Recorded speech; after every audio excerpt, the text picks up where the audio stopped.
오늘 함께 나눌 말씀의 제목은 유다 사람들의 계보를 재확인한 느헤미야라는 제목으로 하나님 말씀 함께 상고하시겠습니다. 계보라고 한다면은 족보라고도 할 수 있겠죠. 족보. 근데도 족보뿐만 아니라 일종의 어떤 이 계통을 확인할 수 있는 하나의 문서죠. 그렇습니다. 특별히 느헤미야가 무엇을 확인했냐? 유다 사람들의 계보를 확인했다. 이게 왜 그랬을까? 왜 어떤 맥락에서 느헤미야가 이런 일을 행했는지를 우리가 함께 본문을 통하여서 하나씩 살펴보시겠습니다. 먼저 이 계보가 무슨 계보냐? 유다 사람들의 계보인데 어떤 계보인지에 대한 정보가 5절에 있죠. 5절에 보니까 중간에 이렇게 돼 있죠. 내가 처음으로 돌아온 자의 계보를 얻었는데, 그렇습니다. 내가 처음으로 돌아온 자라는 말의 의미를 이제 6절에 가보면 나오죠. 옛적에, 꽤 전이라는 얘기입니다. 바벨론 왕 느부갓네살에게 사로잡혀 갔던 자들 중에서 노임을 받고 예루살렘과 유다에 돌아와 각기 자기들의 성읍에 이른 자들. 그러니까 지금 바벨론 느부갓네살에게 사로잡혀 갔다. 상당히 오래 전이죠. 그렇죠? 그랬다가 노임을 받고 돌아온 자들인데 이 뭐냐면 바로 1차입니다. 1차 귀환 자들입니다. 바벨론 유수기간, 하나님이 정하신 바벨론 유수기간을 마치고 누구의 예언과 같이 선지자 예레미야의 예언과 같이 너희가 70년 만에 돌아오리라 하셨던 그 예언의 말씀과 같이 1차로 가장 대규모죠. 가장 대규모로 돌아온 이 1차 귀환자들의 명단, 명수, 계보, 어떤 가문이다, 어떤 가문에 누가 그 지도자가 되어서 몇 명을 이끌고 돌아왔다라는 이 기록. 여러분, 이 1차 귀환은 고레스 왕의 칙령을 따라 기원전 538년 대략 이 정도로 우리가 추론합니다. 가장 그래도 신빙성 있는 시기는 기원전 538년, 예수님 오시기 538년 전 경에 이뤄진 것으로 여겨지고, 이때 귀환하는 유다 사람들을 지도한 인물로는 누가 있습니까? 중요한 두 사람이 있죠. 첫 번째는 스룹바벨. 스룹바벨은 다윗 왕가의 후손입니다. 다윗의 직계 후손이에요. 왕의 피를 가지고 당연히 있는 거죠. 왕족이죠. 스룹바벨. 그리고 정통 제사장 가문인 사독 가문의 후손인 여호수아. 모세 시대 여호수아는 아니죠. 전혀 아니죠. 이름이 여호수아일 뿐이지 이 제사장의 이름이 여호수아인데 이 사람은 정통 대제사장 가문인 사독 계열에 속한 대제사장. 이 두 사람이 1차 포로 귀환의 지도자로서 유다로 돌아오게 됩니다. 그래서 7절 나오죠. 스룹바벨과 예수아와. 예수아가 여호수아라는 뜻입니다. 스룹바벨과 여호수아와 두 사람 이렇게 지도. 여기 기록된 느헤미야는 다른 느헤미야입니다. 어찌되었든 동명이인이죠. 한편 느헤미야는 몇 차 귀환의 지도자였습니까? 3차 포로 귀환의 지도자입니다. 그러니까 1차 때 가장 많았고요. 2차 때 또 상당한 숫자. 그때는 지도자가 누구였냐? 에스라입니다. 에스라. 그리고 3차 때는 아주 소수예요. 누구냐? 느헤미야. 그리고 그 몇몇 사람, 그것도 3차 귀환이라고 명명하긴 하는데 소수의 사람들이 유다로 돌아오게 됩니다. 그러니까 제1차 포로 귀환의 시기로부터는 약 몇 년 정도 후냐? 120년 정도 지난 시기입니다. 그러니까 아까 1차 포로 귀환이 538년이라고 그랬잖아요. 그렇죠? 그러니까 지금 이 제3차 느헤미야 주도의 포로 귀환은 약 한 410년 정도 정도 되겠죠. 기원전 410년 에서 400년 전, 그 어간의 시기입니다. 그럼 이제 우리가 이 생각을 해봐야 되겠죠. 그러면 느헤미야는 왜 자기는 3차 때 돌아왔고 120년 전, 그렇죠? 120년 짧게는 110년, 길게는 어떤 경우는 130년 정도 전에 계보를 왜 굳이 느헤미야가 확인할까? 지금 자기랑 돌아온 사람들, 그리고 또 이 느헤미야와 에스라는 거의 같은 시대이거든요. 몇 년 차이가 안 납니다. 차라리 에스라의 명단을 확인하면 되잖아요. 그렇죠? 근데 그렇게 하지 않고 뭘 확인하느냐? 그 옛날 120년 전에 스룹바벨과 여호수아, 예수아가 중심이 되어서 돌아오게 된 1차 포로 귀환 명단을 재확인하고자 했어요. 왜 그랬을까? 그게 이제 우리가 오늘 본문을 통하여 살펴봐야 될 중요한 질문, 주제와 연결되어 있는 질문입니다. 그 첫 번째 이유 5절에 기록되어 있습니다. 왜냐하면 이건 하나님의 감동을 따라 하나님이 원하시는 일이었어요. 하나님의 감동. 5절에 어떻게 시작이 됩니까? 내 하나님이 내 마음을 감동하사 귀족들과 민장들과 백성을 모아 그 계보대로 등록하게 하심으로. 이 일이 왜 시작되는가? 하나님의 감화 감동, 성령의 감화 감동 때문이었다는 것입니다. 내 하나님이 내 마음을 감동하사, 그리고 마침 그 120년 전에 기록되어 있던 계보를 느헤미야가 얻게 되죠. 그렇습니다. 성령이 주신 감동. 그러면 성령께서는 왜 이 느헤미야에게 이러한 감동을 주셨을까요? 왜 이런 일을 하게 하셨을까요? 왜냐하면 성전과 성벽이 지금 회복됐지 않습니까? 성전은 에스라에 의해서, 성벽은 느헤미야에 의해서 회복이 되었습니다. 그리고 그 회복된 예루살렘에, 성전과 성벽이 회복된 예루살렘에 혈통적으로 온전한 유다 사람들만 거주하게 하시기 위함이었습니다. 왜냐하면 그 땅은 약속의 땅으로서 하나님이 누구에게 주신 거냐? 자기 백성에게 주신 거예요. 그렇지만 전 영토를 회복하기는 어렵죠. 이미 북이스라엘은 너무 어렵고, 심지어 남유다 전체 지방은 말도 안 될 정도. 그래서 최소한 어디라도 성전이 있는 예루살렘과 그 주변 지역만이라도 하나님의 백성이 거주하도록 하게 하기 위하여 이러한 일을 성령께서 느헤미야를 통하여서 하게 하신 것이다 하는 것입니다. 이는 우리가 어제 살펴봤던 도비아나 산발락과 같은 대적들과의 내통뿐만 아니라 뭐까지 해버립니까? 이제 담대하게 결혼관계까지 맺어버렸죠.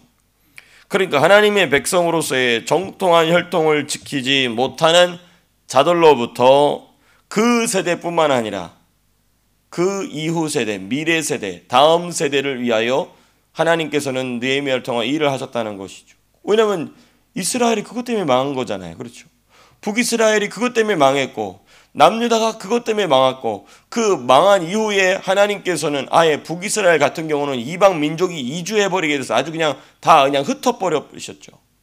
근데 그런 일을 지금 몇십 년 만에, 100년, 200년 가까이 만에 돌아와가지고 또 그 짓을 하고 있기 때문에 지금 느헤미야가 성벽을, 어제 우리가 보이지 않는 성벽을 쌓아야 된다고 하지 않습니까? 지금 그 보이지 않는 성벽을 쌓기 위한 기초를 놓는 것입니다. 너의 조상은 누구냐라는 것이죠.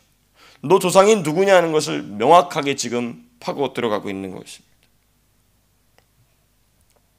그렇습니다.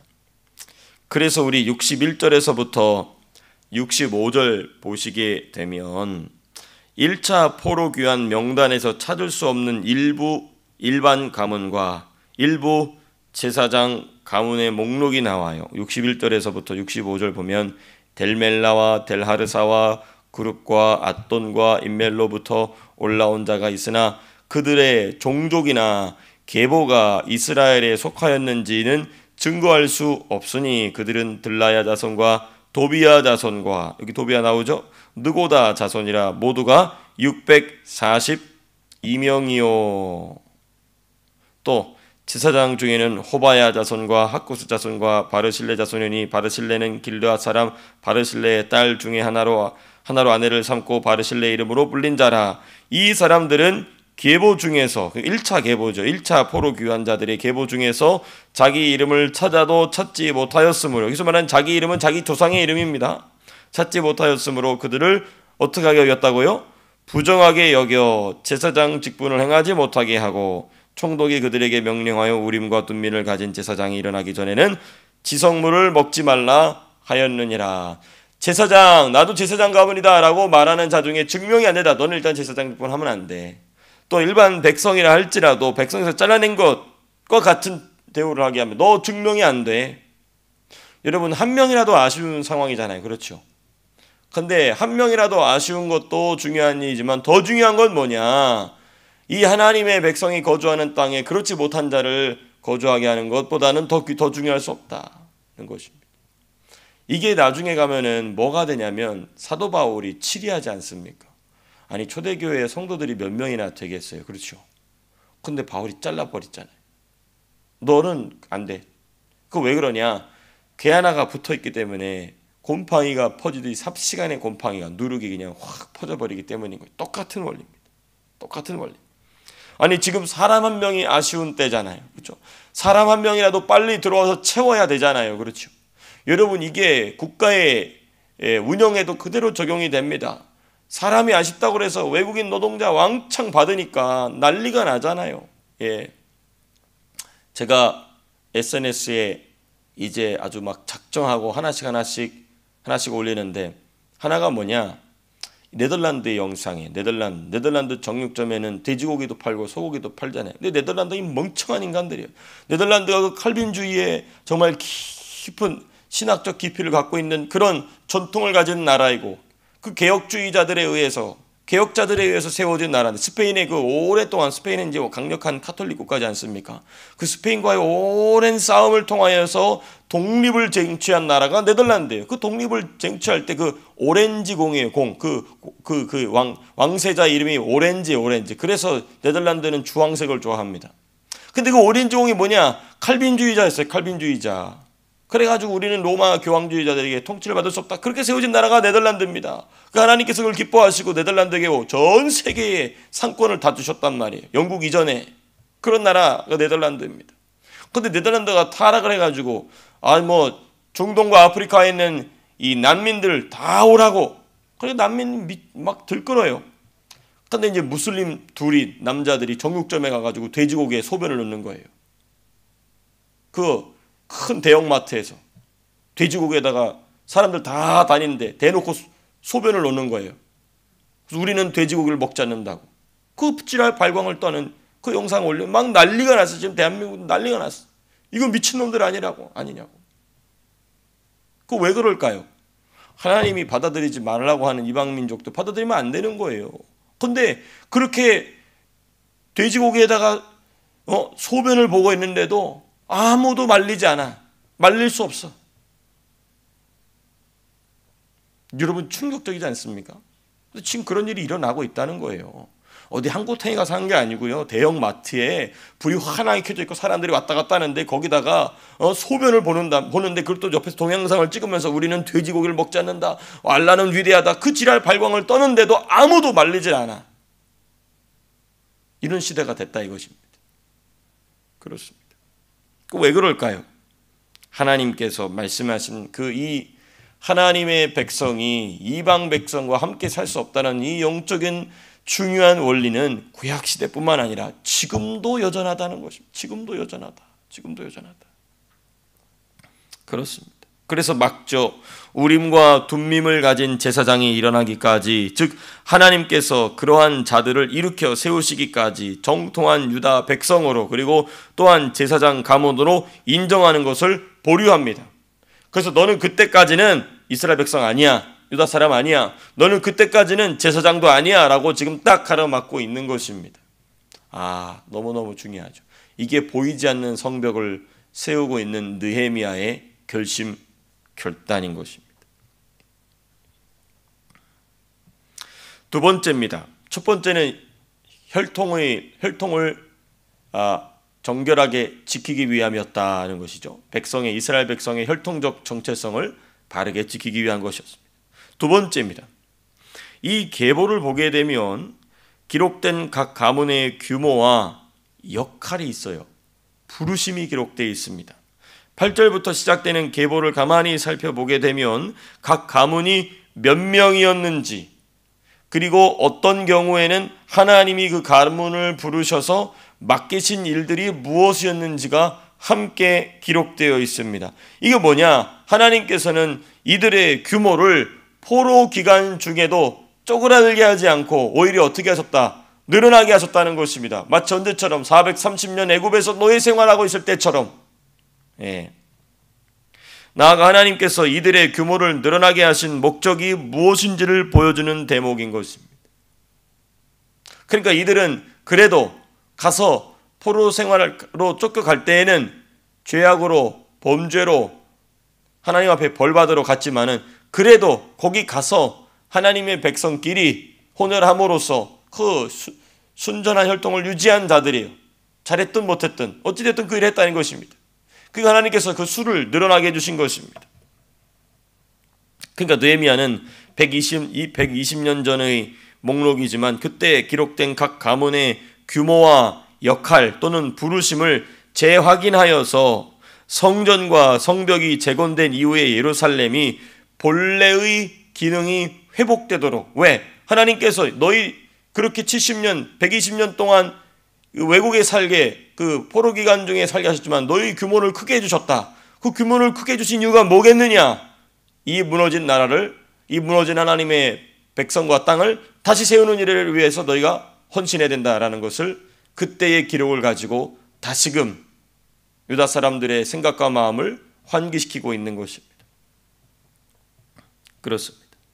예를 들면 제사장들이면 제사장의 역할로, 제사장들이 이방 땅에서 할 일이 뭐가 있겠어요? 그렇죠. 아무것도 없지. 할 수 있는 일이 아무것도 없잖아요. 그런데 제사장들에게는 제사장의 일을, 레위 사람들에게는 레위 사람들의 일을, 유다 사람들에게는 또 찬양대라든지 또 각 지방에서 또 각 성문에서 또 예루살렘 안에서 밖에서 맡겨진 일들이 다 있다는 것을 이 기록을 통하여서 재확인하고 있는 것입니다. 세 번째입니다. 세 번째 마지막 부분인데요. 66절에서부터 73절까지입니다. 이렇게 목록을 쭉 읊어놓고 맨 마지막에 한 게 무엇인가? 66절 한번 가보실까요? 66절을 보시게 되면 이런 말씀이 있습니다. 66절, 67절, 68절까지 온 회중의 합계는 42,360명이요 하고 쭉 넘어가서 68절로 이제 가보시게 되면 말이 736마리요, 노새가 230마리요, 또 69절 낙타가 430요 쭉 하고 해놓고 70절 무슨 말씀이 있습니까? 어떤 족장들은 역사를 위하여 보조하였고, 총독, 여기서 말하는 총독은 누구입니까? 느헤미야죠. 금 1000드라크마와 대접 50과 제사장의 의복 530벌을 보물곳간에 드렸고, 또 70절 보니까 어떤 족장들은 맨 마지막에 보니까 곳간에 드렸고, 이게 다 무슨 얘기입니까? 하나님께 뭐 했다는 거예요? 헌금 헌물했다는 겁니다. 아하, 하나님께서 느헤미야를 통하여서 이 계보를 재확인시키신 세 번째 이유는 뭐냐? 하나님께 드리게 하기 위해서예요.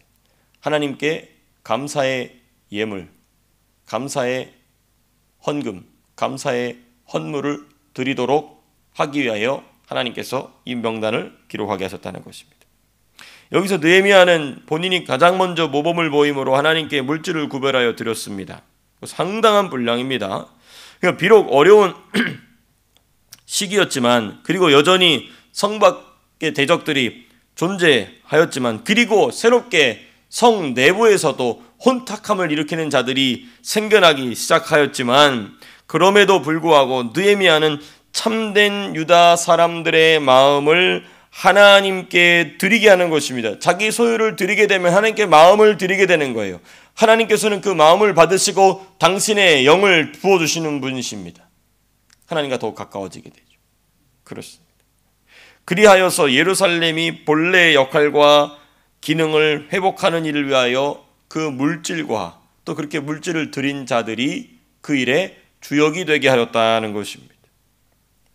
특별히 이 헌물들을 보게 되면 하나님께 드리는 제사, 하나님께 제사를 드리도록 그 섬기는 제사장, 그리고 성전을 위한 헌금과 헌물이 중심이 되었어요.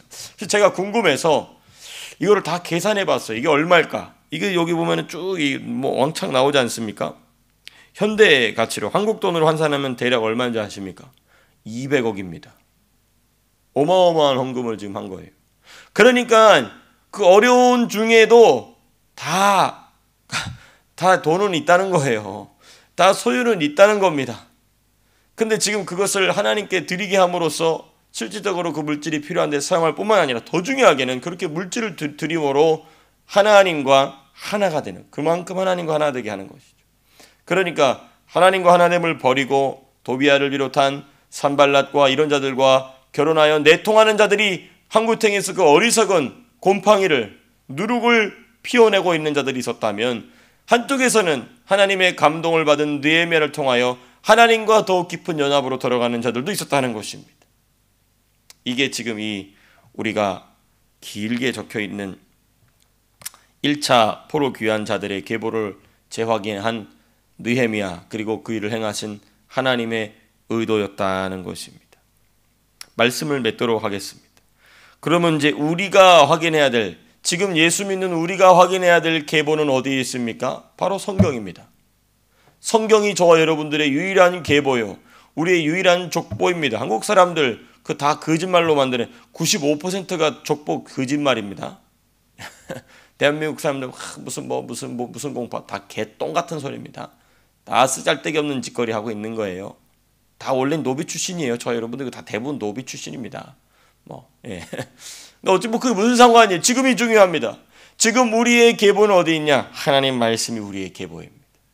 그리고 그 계보에 적힌 대로 하나님께서 우리를 풍성하게 하시고 자라나게 하시고, 그리고 그 풍성하게 하시고 자라나게 하신 목적과 이유를 따라 부르심을 따라 살아갈 때에 하나님께서 우리의 삶을 잘되게 하시고 행복하게 하시고 풍성하게 하실 줄로 믿습니다. 그리고 그 나라 저편 천국의 아름다운 상급으로 갚으실 줄로 믿습니다. 그러한 풍성하게 되는 삶이 오늘 하루도 우리 사랑하는 성도님들의 삶 속에 있게 되시기를 주님의 이름으로 축복합니다. 기도하고 마치겠습니다.